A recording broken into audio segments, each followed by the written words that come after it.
നമസ്കാരം. എന്റെ മെസ്സേജുകളൊക്കെ കേട്ടിട്ട് പലരും ചോദിക്കുന്ന ഒരു ചോദ്യം, ഈ പാരമ്പര്യ നെഗറ്റീവ്സ്, മാതാപിതാക്കൾ വഴിയൊക്കെ ഷെയറായി വരുന്ന നെഗറ്റീവ്സ് മക്കളെ ദോഷം ചെയ്യും. അപ്പൊ അതിൽ നിന്ന് എങ്ങനെയാണ് ഈ മക്കൾ രക്ഷപ്പെടേണ്ടത്? അവരുടെ മാതാപിതാക്കളോടും മറ്റ് സഹോദരങ്ങളോടും ഒക്കെ ദൈവത്തെക്കുറിച്ചും ഇപ്പൊ എന്നിലൂടെ മനസ്സിലായി വരുന്ന ഈ സത്യങ്ങളൊക്കെ അറിയിക്കുമ്പോൾ അവരാരും അത് മാനിക്കുന്നില്ല. അപ്പൊ അങ്ങനെ വരുമ്പോ ഇവരുടെ നെഗറ്റീവ് നമ്മളെ ബാധിക്കില്ലേ? കാരണം പ്രത്യേകിച്ച് മാതാപിതാക്കൾ ആ സൃഷ്ടാവൻ ദൈവത്തിന്റെ ആ ഹൈ അല്ലെങ്കിൽ ആ ഒരു ദൈവത്തിലേക്ക് അവരെത്തുന്നില്ല, അവര് അത്ര കണ്ട് പോസിറ്റീവും ആകുന്നില്ല. അപ്പൊ അവരൊക്കെ നെഗറ്റീവുമാണ്. അപ്പൊ ആ നെഗറ്റീവ് മക്കളെ ഷെയർ ചെയ്യില്ലേ? ഷെയർ ചെയ്യും എന്ന് ഞാൻ പറയുന്നുണ്ട്. അപ്പോ അങ്ങനെയാണെങ്കിൽ അത് ഷെയർ ചെയ്യാതെ എങ്ങനെയൊക്കെ രക്ഷപ്പെടാം? ഇതിനെക്കുറിച്ചാണ് കുറച്ച് കാര്യങ്ങൾ പറയുന്നത്. അതിനു മുമ്പ് ഒരു ചെറിയൊരു കാര്യം കൂടി പറയാം. പലരും എന്നോട് ചോദിക്കുന്നത്, കഴിഞ്ഞ ജന്മത്തിലെ എന്തെങ്കിലും കാര്യങ്ങൾ നമുക്ക് ഓർമ്മയിൽ വരികയോ അല്ലെങ്കിൽ ദൈവം സ്വപ്നത്തിലൂടെയോ അല്ലെങ്കിൽ എങ്ങനെയെങ്കിലും നമുക്കത് കാണിച്ചു തരികയോ ഒക്കെ ചെയ്തിരുന്നെങ്കിൽ, അല്ലെങ്കിൽ നമുക്കത് തിരിച്ചറിയാൻ പറ്റിയിരുന്നെങ്കിൽ ഈ ജന്മത്തിൽ നമുക്കത് എവിടെയൊക്കെയാണ് കുറവുകൾ എന്നൊക്കെ മനസ്സിലാക്കി നമുക്കത് തിരുത്താമല്ലോ എന്ന് പലരും ചോദിക്കുന്നുണ്ട്. കഴിഞ്ഞ ജന്മത്തിന്റെ കാര്യങ്ങൾ ഈ ജന്മത്തിൽ സ്വപ്നം പോലെയോ ഒരു അനുഭവം പോലെയോ അനുഭവിക്കണം എന്നുണ്ടെങ്കിൽ അത്രത്തോളം നമ്മൾ പോസിറ്റീവ് ആയാലേ പറ്റുള്ളൂ. അത്രയും വളരണം. നമ്മുടെ ഈ ജന്മത്തിൽ നമ്മുടെ ആത്മാവ് അത്രത്തോളം വളർച്ച വന്നാലേ ആവിധ കാര്യങ്ങളിലേക്ക് അല്ലെങ്കിൽ ആവിധ കാര്യങ്ങൾ നമ്മുടെ മനസ്സിൽ ഓർമ്മയിൽ നിൽക്കത്തക്ക രീതിയിലൊരു കഴിവ് അല്ലെങ്കിൽ വളർച്ച വരുള്ളൂ. പ്രധാനപ്പെട്ട ഒരു കാര്യം നിങ്ങൾ മനസ്സിലാക്കാനുള്ളത്, നമ്മുടെ കഴിഞ്ഞ ജന്മം നമ്മൾ അറിഞ്ഞിട്ടോ അതെന്താണെന്ന് മനസ്സിലാക്കിയിട്ടോ നമുക്ക് ഈ ജന്മത്തിൽ പ്രത്യേകിച്ച് യാതൊരു ഉപയോഗവുമില്ല. ഇപ്പൊ ഉദാഹരണം പറഞ്ഞാൽ, ഇപ്പൊ എന്റെ അടുത്ത് പലരും ഈ കാര്യം ചോദിക്കുമ്പോൾ ഞാൻ ചോദിക്കുന്നത്, നിങ്ങളുടെ 3ാം ക്ലാസ്സിലോ 5ാം ക്ലാസ്സിലോ പഠിച്ച കാര്യങ്ങൾ നിങ്ങൾ എത്രത്തോളം ഇപ്പോൾ ഓർത്തെടുക്കാൻ പറ്റും? അപ്പോ പലർക്കും ഓർമ്മ പോലും ഇല്ല. സ്കൂൾ ഓർമ്മയുണ്ട്, പക്ഷെ പഠിച്ച ക്ലാസ്സോ ബെഞ്ചോ പഠിപ്പിച്ച സാറന്മാരോ ഒന്നും പലർക്കും ഓർമ്മയില്ല. ചിലർക്ക് ഓർമ്മ കാണും. അപ്പൊ അതുപോലും ഓർമ്മയില്ലാത്ത നമ്മൾക്ക് അതിനും പുറകോട്ട് ഗർഭപാത്രത്തിൽ കിടക്കുന്നതിനും മുന്നമേ കഴിഞ്ഞ ജന്മം എങ്ങനെ ഓർത്തെടുക്കാൻ പറ്റും? അപ്പൊ ഇനി അഥവാ നമ്മുടെ 3ാം ക്ലാസ്സോ 2ാം ക്ലാസ്സോ ഓർത്തെടുത്ത് അതിനെക്കുറിച്ചൊക്കെ നല്ല ഓർമ്മ വന്നാൽ പോലും നമുക്ക് ഈ ജന്മത്തിൽ പ്രത്യേകിച്ചൊന്നും ചെയ്യാനൊന്നുമില്ല. അപ്പൊ കഴിഞ്ഞ ജന്മം മനസ്സിലാക്കിയിട്ട് ഈ ജന്മം അതിൽ തിരുത്താം എന്ന് പറയുന്നതിൽ അർത്ഥമില്ല. കാരണം എന്റെ മുന്നത്തെ മെസ്സേജ് ഞാനിത് പറഞ്ഞിട്ടുണ്ട്. കഴിഞ്ഞ ജന്മത്തിൽ നമ്മൾ എവിടെയൊക്കെയാണ് പഠിച്ച് പാസ്സാകാത്തത്, അല്ലെങ്കിൽ നമ്മുടെ സ്വഭാവം അല്ലെങ്കിൽ നമ്മുടെ കാഴ്ചപ്പാട് എവിടെയൊക്കെയാണ് ശരിയാകാത്തത്, അതുകൊണ്ടാണ് ഈ ജന്മത്തിൽ നമുക്ക് അത് പഠിക്കാനായിട്ട് അല്ലെങ്കിൽ ആ ഒരു കുഴപ്പം നമ്മളിലേക്ക് ഉള്ളത് എന്ന് മനസ്സിലാക്കണം. ഉദാഹരണം പറഞ്ഞാൽ, നമുക്ക് ഈ ജന്മത്തിൽ ഭക്ഷണത്തോട് ഭയങ്കര ആർത്തിയുണ്ട്, കൊതിയുണ്ട് എങ്കിൽ ഈ ആഹാര സാധനത്തോടുള്ള ഈ കൊതിയും ആർത്തിയും കഴിഞ്ഞ ജന്മത്തിൽ പഠിച്ച് പാസ്സായിട്ടില്ല. അതുകൊണ്ടാണ് ഈ ജന്മത്തിൽ അത് ഉള്ളത്. ഇനി ഭയങ്കരമായ അറ്റാച്ച്മെന്റ്, ബന്ധുക്കളെടുത്ത് നമ്മളോട് സ്നേഹിക്കുന്ന മാതാപിതാക്കളോടോ ബന്ധുക്കളോടോ മക്കളോടോ ഒക്കെ ഭയങ്കര അറ്റാച്ച്മെന്റ്, അവരില്ലെങ്കിൽ ഞാനില്ല, അവരില്ലാത്തൊരു ജീവിതം എനിക്ക് ചിന്തിക്കാൻ കഴിയുന്നില്ല എന്നൊക്കെ നിങ്ങൾക്ക് ചിന്തയുണ്ടെങ്കിൽ കഴിഞ്ഞ ജന്മത്തിൽ ഈ അറ്റാച്ച്മെന്റ് നിങ്ങൾ പഠിച്ചിട്ടില്ല, അത് ഉപേക്ഷിച്ച് പഠിച്ചിട്ടില്ല. അതുകൊണ്ടാണ് ഈ ജന്മത്തിൽ ആ വാസന അല്ലെങ്കിൽ ആ സ്വഭാവം അതേപോലെ ഉള്ളത്. ഇനി പണത്തോട് ഭയങ്കര ആർത്തിയാണ്, കൂടുതൽ സ്വത്ത് സമ്പാദിക്കണം, ഭയങ്കര പണക്കാരനാവണം, സുഖജീവിതം ജീവിക്കണം എന്ന് ഈ ജന്മത്തിൽ ആഗ്രഹം ഉണ്ടെങ്കിൽ കഴിഞ്ഞ ജന്മത്തിൽ ആ മേഖല പഠിച്ച് പാസ്സായിട്ടില്ല. അവിടെ പരാജയം ഉള്ളതുകൊണ്ടാണ് ഈ ജന്മത്തിൽ അത്രയും പണത്തോടും അല്ലെങ്കിൽ ഈ ഭൗതിക സുഖത്തോടും ആർത്തിയുള്ളത്.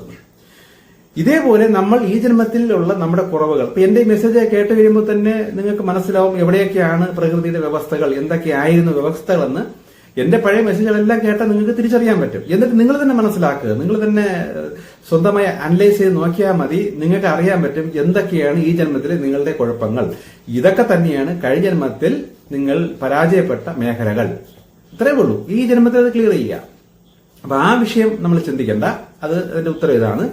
ഇനി പാരമ്പര്യമായി വരുന്ന നെഗറ്റീവ്സ് മാതാപിതാക്കളിൽ നിന്ന്, കാരണം അവരാരും പോസിറ്റീവ് ആകുന്നില്ല, സൃഷ്ടാവതയുമായിട്ട് കമ്മ്യൂണിക്കേറ്റ് അല്ല ആ ഒരു ലെവലിലേക്ക് വളർന്നു വരുന്നതുമില്ല.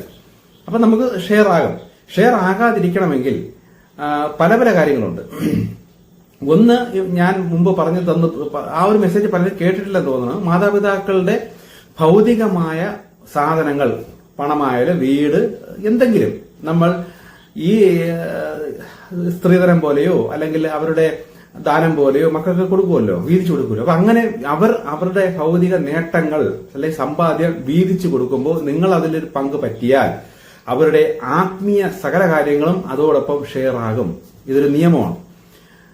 അപ്പോൾ ഭൗതികത്തിൽ നിങ്ങൾ എത്രത്തോളം നിങ്ങൾ സ്വീകരിച്ചിട്ടുണ്ടോ അത്രത്തോളം അവരുടെ ആത്മീയത്തിലും സ്വീകരിച്ചിട്ടുണ്ട്. അപ്പൊ അവരുടെ ആത്മീയത്തിൽ അവർക്ക് നെഗറ്റിവിറ്റിയാണ് കൂടുതലുണ്ടെങ്കിൽ അത്രയും നെഗറ്റിവിറ്റിയും നിങ്ങൾ സ്വീകരിച്ചിട്ടുണ്ട്. ചുരുക്കം പറഞ്ഞാൽ അത്രയും ആശ്രിക ശക്തികൾ അവരുടെ കൂടെ ഉണ്ടെങ്കിൽ അത്രയും ശക്തികൾ, അത്രയും പൈശാചിക ശക്തികൾ നിങ്ങളോടൊപ്പം ഉണ്ട്. ഇത് മനസ്സിലാക്കണം. അപ്പൊ ഇത് എന്ത് ചെയ്യണം, വേണോ വേണ്ടയോ, ഇതൊക്കെ അവരവരുടെ മനസ്സിന്റെ തൃപ്തിയാണ്. അപ്പൊ ആദ്യം നമ്മൾ തിരിച്ചറിയേണ്ടത് നമ്മൾ ഭൂമിയിൽ ഒറ്റയ്ക്ക് വന്നു. അപ്പൊ വരാൻ വേണ്ടിയിട്ട് നമ്മൾ വരുന്നതിനാണ് അടുത്ത കുറെ നമ്മുടെ കുഴപ്പങ്ങൾ അല്ലെങ്കിൽ നമ്മുടെ ആത്മാവിനെ കുറച്ചുകൂടെ ഉയർത്തി നമ്മൾ പഠിച്ച് തിരിച്ച് മോക്ഷത്തിലേക്ക് പോകാനാണ് നമ്മൾ ജന്മം എടുത്ത് വരുന്നത്. അപ്പൊ വരാൻ വേണ്ടിയിട്ട് ഏതെങ്കിലും ഒരു ഗർഭപാത്രം ഉണ്ടായേ പറ്റൂ, അതിനൊരു അച്ഛൻ ഉണ്ടായേ പറ്റൂ, ഒരു അമ്മയൊക്കെ ഉണ്ടായേ പറ്റൂ. അപ്പൊ അതിനൊരു നിമിത്തമായിട്ട് ഇവരിലൂടെ വന്നു എന്ന സത്യം തിരിച്ചറിഞ്ഞാൽ നമുക്ക് ഭയങ്കരമായ അറ്റാച്ച്മെന്റ് വരൂല. ഇനി വെറുതെ നിങ്ങൾ വെറും കൈയോടെ വന്നു, നിങ്ങൾ വെറും കൈയോടെ തിരിച്ചു പോകും. നിങ്ങളിപ്പോ കഷ്ടകാലത്തിൽ ജനിച്ചത് വല്ല മറ്റേ സൗത്ത് ആഫ്രിക്കയിലെ ദാരിദ്ര്യ ഏതെങ്കിലും രാജ്യത്ത് മണ്ണൊക്കെ ചുട്ട് തിന്നുന്ന ഗതികേടുള്ള ഒരുപാട് ആൾക്കാർ അവിടെ ഉണ്ട്. ഞാൻ യൂട്യൂബിലേക്ക് കണ്ടിട്ടുണ്ട്. അപ്പൊ അവിടെ ഒരു മാതാവിന്റെ ഗർഭപാത്രത്തിലായിരുന്നു നിങ്ങൾ ജനിച്ചിരുന്നെങ്കിൽ നിങ്ങൾ എന്ത് ചെയ്യുമായിരുന്നു? അപ്പം അതൊന്നും ഇല്ല. ഇപ്പൊ ഭാഗ്യത്തിന് നമുക്ക് ആ ഒരു അവസ്ഥയിലല്ല നമ്മളെ ജനനം, വളരെ നല്ലൊരു അവസ്ഥയിലാണ്. മതി, അതുകൊണ്ട് തൃപ്തിപ്പെടുക. അതിനപ്പുറത്തോട്ട് നമുക്ക് ആരോഗ്യമുണ്ട്, ആയുസ്സുണ്ട്, നമുക്ക് അതിനുള്ള മനസ്സുണ്ടെങ്കിൽ സമ്പാദിക്കുക. അപ്പം മാക്സിമം എന്റെ അഭിപ്രായത്തിൽ പാരമ്പര്യമായിട്ടുള്ളത് ഒന്നും കൈപ്പറ്റാൻ നോക്കരുത്. കൈപ്പറ്റിയാൽ ഒന്നുമില്ല, മറ്റ് ആത്മീയ മേഖലയിലുള്ള സകല സാധനങ്ങളും ഫ്രീ ആണ്, കൂടെ കിട്ടിയിരിക്കും. ഇതാണ് ഒരു പ്രധാന വ്യവസ്ഥ. പിന്നെ രണ്ടാമത്തെ വ്യവസ്ഥ, അവരെ കുറിച്ച് നമ്മൾ ഭയങ്കര അറ്റാച്ച്ഡ് ആയിട്ടുള്ള വിഷമം. അയ്യോ അവരൊന്നും വരുന്നില്ലല്ലോ, അവർ കയറി വരുന്നില്ലല്ലോ, അവരും കൂടെ വന്നിരുന്നില്ല. ഇങ്ങനെ മനസ്സ് എങ്ങോട്ടാണോ നിൽക്കുന്നത് ആ മനസ്സിന്റെ അറ്റാച്ച്മെന്റിലൂടെ കുറെ നെഗറ്റീവ്സ് ഷെയർ ആവും. മറ്റെന്ന് പറഞ്ഞാൽ മാനസികമായിട്ടുള്ള പൊരുത്തം ഇല്ല, വേണ്ട, മാനസിക പൊരുത്തം ഇല്ല. കാരണം നമ്മൾ കണ്ടിട്ടുണ്ടല്ലോ, പല മക്കളും മാതാപിതാക്കളും ലെവലാകുമ്പോൾ ഉപേക്ഷിച്ചിട്ട് കിട്ടിയ സ്വത്തൊക്കെ വാങ്ങിച്ചിട്ട് നൈസ തള്ളിക്കളഞ്ഞിട്ട് പോകുന്ന മക്കളുണ്ട്. അവർക്കും ഈ ഭൗതിക സ്വത്ത് കൈപ്പറ്റിയത് കാരണം അവര് രക്ഷപ്പെട്ടു എന്ന് വിചാരിച്ചവർ ഓടിയതാണ്. ബാധ്യതകളിൽ നിന്നൊക്കെ രക്ഷപ്പെട്ടു. എന്റെ അച്ഛനമ്മയെ ഞാൻ നോക്കുന്നില്ല, അത് മറ്റേ സഹോദരങ്ങളാണ് നോക്കുന്നത്, അല്ലെങ്കിൽ മറ്റേ സഹോദരി നോക്കുന്നത്, എങ്ങനെയാലും അവളുടെ തലയിലാക്കി അല്ലെ അവന്റെ തലയിലാക്കി ഞാൻ താ രക്ഷപ്പെട്ടു എന്ന് പറഞ്ഞ് ഭയങ്കര സന്തോഷത്തിൽ കിട്ടിയതും കൊണ്ട് ഓടിക്കളയുന്ന മക്കളുണ്ട്. ഇരട്ടി വിനയാണ്. ഒന്ന്, ഈ ചെയ്ത മഹാഭാവം അല്ലെങ്കിൽ ഈ കർമ്മത്തിന്റെ ഫലം അനുഭവിക്കേണ്ടി വരും. ദൈവത്തിന്റെ കയ്യിൽ നിന്ന് ആ ഒരു ശിക്ഷയുടെ ദൂതന്മാരുടെ ശിക്ഷ അനുഭവിക്കേണ്ടി വരും. കൂടാതെ ഈ മാതാപിതാക്കളുടെ സ്വത്തുക്കൾ കൈപ്പറ്റുമ്പോൾ അവരിലുള്ള നെഗറ്റീവ്സും സ്വാഭാവികമായിട്ടൊരു ഗിഫ്റ്റ് പോലെ അതും കൂടെ കിട്ടും. ഇതാണ് അതില്. പക്ഷെ ചിലർക്ക് ഭയങ്കര അറ്റാച്ച്മെന്റ് ആയിരിക്കും. ഇപ്പൊ സ്വത്തൊന്നും ഭയങ്കര നമ്മൾ വേണ്ട, സ്വത്തൊന്നും വേണ്ട, അച്ഛന്റെ സ്വത്തൊക്കെ സഹോദരൻ കൊടുത്തു, ഞങ്ങൾക്ക് വേണ്ട, എനിക്ക് അച്ഛൻ മതി, എനിക്ക് എന്റെ അമ്മ മതി എന്നും പറഞ്ഞ് അവരടുത്ത് ഭയങ്കര സ്നേഹവും അവരെ നമ്മളെ കൂടെ നിർത്തിയാലും നെഗറ്റീവ്സ് ഷെയർ ആവും. ഇതിനൊരൊറ്റ വഴിയേ ഉള്ളൂ. നമ്മളെ കൂടെ നിർത്തുമ്പോൾ നമ്മുടെ കാഴ്ചപ്പാട്, നമ്മുടെ ദൈവവിശ്വാസം, നമ്മുടെ ആത്മീയ ഉയർച്ച എങ്ങനെയാണ് അതിനനുസരിച്ച് അതിന് കീഴ്പ്പെട്ട് മാതാപിതാക്കൾ നിന്നാൽ അവരിലുള്ള നെഗറ്റീവ് നമ്മുടെ മേൽ വരില്ല. ആ നെഗറ്റീവ്സിന് പ്രവർത്തിക്കാൻ പറ്റാത്ത ലെവലിൽ അത് അറസ്റ്റായിട്ട് നിൽക്കും. കാര്യം നമ്മുടെ വീട്ടിൽ നമ്മൾ പറയുന്നത് പോലെ നമ്മൾ പ്രാർത്ഥിക്കുന്ന രീതിയിൽ സഹകരിച്ച് അഡ്ജസ്റ്റ് ചെയ്യുന്നത് കാരണം ആ നെഗറ്റീവ്സിന് തലപൊക്കാൻ പറ്റില്ല. പക്ഷെ നമ്മുടെ വീട്ടിൽ നിന്നിട്ട് കണ്ട പ്രതിമകളെ കൊണ്ടുവച്ച് കുറെ ഫോട്ടോ ഒക്കെ പറക്കി വെച്ച് ഏതെങ്കിലും പണ്ട് ജീവിച്ചിരുന്ന ദൈവിക മനുഷ്യർ പലരുടെ വീട്ടിൽ ഞാൻ കണ്ടിട്ടുണ്ട്. ചില യോഗീശ്വരന്മാരുടെ ഫോട്ടോ ഒക്കെ വെച്ച് അതിൽ മെഴുകുതിരിയും അല്ലെങ്കിൽ വിളക്കൊക്കെ കത്തിച്ച് വിശുദ്ധന്മാരെ പടമൊക്കെ വെച്ച് വിളക്ക് കത്തിയപ്പോൾ ഇങ്ങനെയുള്ള അതിനെ പൂജിച്ച് പ്രാർത്ഥിച്ച് മാലയിട്ടൊക്കെ ഇരിക്കുന്ന ശിശുക്കളുണ്ടെങ്കിൽ ഇതിലൂടെയെല്ലാം ആശ്രിക ശക്തികൾ നമ്മളെ ശല്യം ചെയ്തിരിക്കും. അപ്പോ ഭയങ്കരമായ സ്നേഹമോ കാര്യങ്ങളോ മാതാപിതാക്കളുടെ അടുത്തുണ്ടെങ്കിൽ അവർ നമ്മളെ കൂടെയാണ് നിൽക്കുന്നെങ്കിൽ ഇങ്ങനെയുള്ള അവരുടെ ബാലിശമായ കാര്യങ്ങൾ ചെയ്യുന്നതിലൂടെ നമുക്ക് അവരുടെ നെഗറ്റീവ്സ് അവരെന്തൊക്കെ നെഗറ്റീവ് ആക്കി വെക്കുന്നു, എന്തൊക്കെ ചെയ്തു വെക്കുന്നു, ഇതെല്ലാം നമ്മളെ ശല്യം ചെയ്യും, നമ്മളെ അത് ബാധിച്ചിരിക്കും. നമ്മുടെ കൂടെ മാതാപിതാക്കൾ നിൽക്കുന്നുണ്ടെങ്കിൽ നമ്മുടെ ഇതനുസരിച്ച് അവരുടെ ഈ വിധ ബാലിശമായ ആഗ്രഹങ്ങളെല്ലാം അവർ ഒഴിവാക്കി നിൽക്കാൻ അവർ തയ്യാറാണെങ്കിൽ നമ്മളിത് ഫോഴ്സ് ചെയ്ത് നിർത്താനും പറ്റൂല. ഇത് പാടില്ല എന്ന് പറഞ്ഞപ്പോ എന്റെ അടുത്ത് ചിലർ ചോദിക്കും, എന്റെ അച്ഛൻ അല്ല എന്റെ അമ്മ കുറെ പടങ്ങളൊക്കെ കൊണ്ടുവച്ചിട്ട് എപ്പോഴും നോക്കിയാൽ അതിന്റെ ഫ്രണ്ടിൽ കിടന്ന് പ്രാർത്ഥനയാണ്, ഇതെല്ലാം വാരി ഞാൻ എവിടെ എടുത്ത് കളയട്ടാ എന്നത്. അങ്ങനെ ചെയ്ത മാതാപിതാക്കളെ നമ്മൾ ദുഃഖിപ്പിക്കുകയും വേദനിപ്പിക്കുകയും ചെയ്യുന്നതിന്റെ നെഗറ്റീവ് വരും. ആ ദൈവത്തിന്റെ ശിക്ഷയുടെ ദേവന്മാരുടെ ശിക്ഷ നമ്മൾ അനുഭവിക്കേണ്ടത്. അപ്പൊ അങ്ങനെ അവരെ വിഷമിപ്പിക്കാനും പാടില്ല. കാര്യമായിട്ട് പറഞ്ഞ് അവർ സമ്മതമാണെങ്കിൽ അവരെ കൂടെ നിർത്തുക, സമ്മതമല്ല എങ്കിൽ അവരോട് കാര്യമായിട്ട് പറയുക, ഞങ്ങളെ ഞങ്ങളുടെ വഴിയിൽ വിട്ടേക്ക് എന്ന് പറയുക. അപ്പൊ അവര് ശല്യം ചെയ്യാൻ വരില്ല. അങ്ങനെ അവർ വരും, അല്ല എനിക്ക് നിങ്ങളെ കൂടെ നിന്നേ പറ്റൂ, ഞങ്ങൾക്ക് നീ മതി എന്ന് അവർ നമ്മളടുത്ത് അതിയായ സ്നേഹത്താൽ, അവർക്കും അതേപോലെ അറ്റാച്ച്മെന്റ് നമ്മളടുത്ത് ഉണ്ട്, നമ്മൾ മതി എന്നും പറഞ്ഞ് അവർ നമ്മളെ കൂടെ വരുന്നുണ്ടെങ്കിൽ ഇങ്ങനെയുള്ള ബാലിശ പരിപാടികൾ ഒഴിവാക്കാൻ അവർ സമ്മതിച്ചിരിക്കും. കാരണം അതിനെക്കാട്ടിയും വലുതാണ് മക്കളോടുള്ള സ്നേഹം.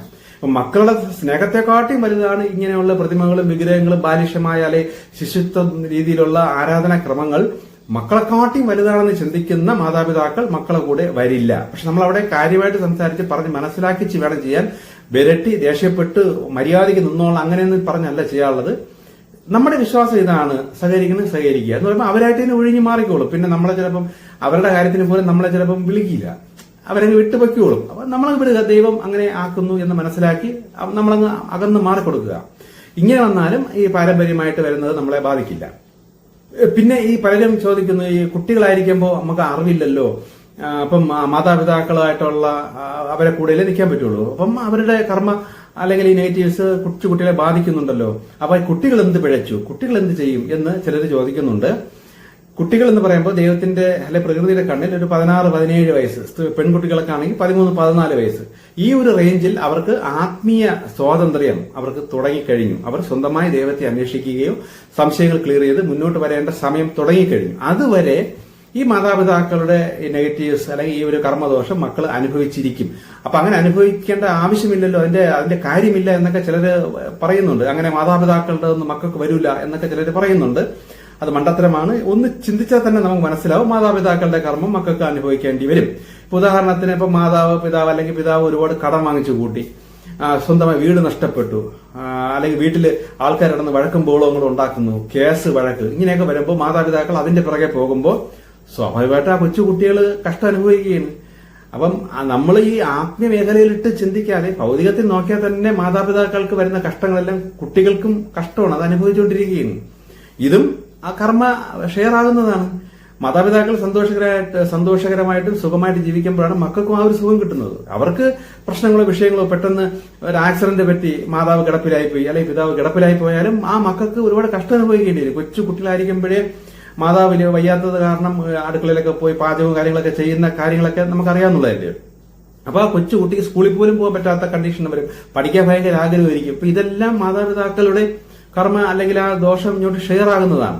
അല്ലാതെ ആത്മീയമേഖല മാത്രം നമ്മൾ നോക്കണ്ട, ഭൗതികത്തിൽ തന്നെ നോക്കിയാൽ തന്നെ നമുക്ക് തിരിച്ചറിയാൻ പറ്റും. അപ്പൊ ഇതിന്റെ കാരണം ഈ കുട്ടികൾക്ക് ഒരു മുൻ ജന്മമുണ്ടല്ലോ. അപ്പൊ ആ ജന്മത്തിൽ ഈ കുട്ടികൾ ആ ജന്മത്തിൽ എന്തൊക്കെയോ കർമ്മ തെറ്റിയത് കാരണമാണ് ഈ ജന്മത്തിൽ ഇങ്ങനെ ഒരു കർമ്മ തെറ്റിയ അല്ലെങ്കിൽ ഇങ്ങനെ ഒരു നെഗറ്റീവായി നിൽക്കുന്ന മാതാപിതാക്കളുടെ വീട്ടിൽ അല്ലെങ്കിൽ ആ ഒരു ഗർഭപാത്രത്തിൽ ജനിക്കേണ്ടി വരുന്നത്.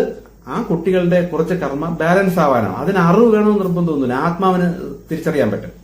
കുട്ടിക്ക് ചിലപ്പോൾ അതിനുള്ള ഭയങ്കര അറിവോ ഞാനോ കാണൂല, പക്ഷെ ആത്മാവിന് അറിയാം, ഉള്ളിന്റെ ഉള്ളിൽ ആത്മാവിന് മനസ്സിലാകുന്നുണ്ട് കഴിഞ്ഞ ജന്മത്തിലുള്ളത് കർമ്മ ബാലൻസ് ആകുന്നതാണെന്ന് ആത്മാവിന് പിടികിട്ടും.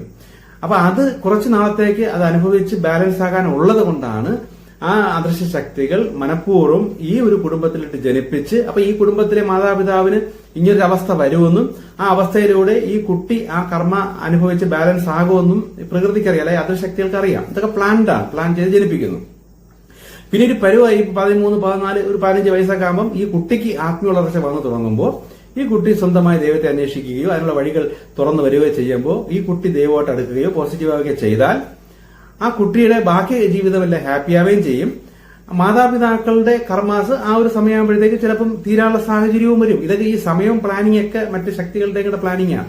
ഇനി അതല്ല, ഈ ഒരു അവസ്ഥയിൽ ഈ മാതാപിതാക്കൾക്ക് ദൈവമായിട്ടൊരു ബന്ധമുണ്ട്, അല്ലെങ്കിൽ അങ്ങനെ ആ ഒരു ലെവലിലേക്ക് ഒരു ആത്മീയ വളർച്ച വന്ന് മതമൊക്കെ വിട്ട് ആ ഒരു ലെവലിലേക്ക് എത്തുമ്പോൾ ചിലപ്പോൾ ഈ മാതാപിതാക്കളുടെ ഇത് ബാലൻസ് ആവും. ദൈവം അവിടെ ഇളവ് ചെയ്ത് കൊടുക്കുമ്പോൾ ഈ കുട്ടിയുടേതും അവിടെ ഇളവ് ചെയ്ത് കിട്ടും സ്വാഭാവിക. മാതാപിതാക്കൾക്ക് ഒരു ചോയ്സ് കിട്ടി, പെട്ടെന്ന് അവർ ദൈവിക റൂട്ടിൽ വന്നു, അവർക്ക് ഈ ഇളവെല്ലാം കിട്ടിയാലും ഈ കുട്ടിക്കും അതോടൊപ്പം ഇളവ് കിട്ടും. പക്ഷെ കുട്ടിയിൽ എന്തെങ്കിലും മെച്ചമുണ്ടെങ്കിൽ ഭാവിയിൽ അതും ഈ കുട്ടി ഭാവിയിൽ ഈ മാതാപിതാക്കളുടെ അതേ വഴിയിലൂടെ കുറച്ചും കൂടെ വലിയ ആത്മീയ ലെവലിലേക്ക് വളർന്നു വന്ന് ഈ കുട്ടിയും നല്ല ആത്മീയ വളർച്ചയിൽ വന്നാൽ ഈ മാതാപിതാക്കൾക്ക് ഇളവ് കിട്ടിയത് കുട്ടിക്ക് ഇളവ് കിട്ടി, കുട്ടിയിൽ മിച്ചമുള്ളത് ഫ്രീ ആയിട്ട് അതും ഇളവ് കിട്ടി. അപ്പോൾ കുട്ടിയും ഭാവി ഓക്കെ ആയി.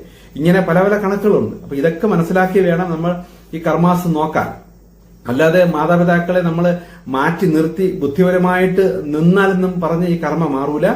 അവരിൽ നിന്നുള്ളത് നമ്മൾ എന്തെങ്കിലും വാങ്ങിച്ചിട്ടുണ്ടെങ്കിൽ, എന്ത് സാധനമാണെങ്കിലും വാങ്ങിച്ചിട്ടുണ്ടെങ്കിൽ, ഇപ്പൊ ഒരുപാട് സ്വത്തുക്കളുണ്ട്, അതിലൊരു വലിയ പങ്ക് ഈ മോനാണ് അല്ലെങ്കിൽ ഈ മകളാണ് കൈപ്പറ്റിയതെങ്കിൽ ചിലപ്പോൾ മാതാപിതാക്കൾ ഭയങ്കര സ്നേഹത്തിൽ തരും. ഇതാ ഇത്രയും നിനക്കെടുത്തോ, നിന്റെ സഹോദരങ്ങൾക്കൊക്കെ ഉണ്ടല്ലോ, അവർക്കൊക്കെ ചിലപ്പോൾ വിദേശത്തൊക്കെ ആയിരിക്കും, അവർക്ക് ഇത്രയും സ്വത്തൊക്കെ ഉണ്ടല്ലോ, ഇപ്പൊ കൂടുതൽ നീ വെച്ചോ എന്നും പറഞ്ഞ് മാതാപിതാക്കൾ കൂടുതൽ ഒരു ആൾക്ക് കൊടുത്തിട്ടുണ്ടെങ്കിൽ അത്രയും കർമ്മയുടെ കൂടിയ ഭാഗം നിങ്ങൾക്ക് ഈ കിട്ടിയ വ്യക്തിക്കോട്ട് വന്നു എന്ന് മനസ്സിലാക്കണം.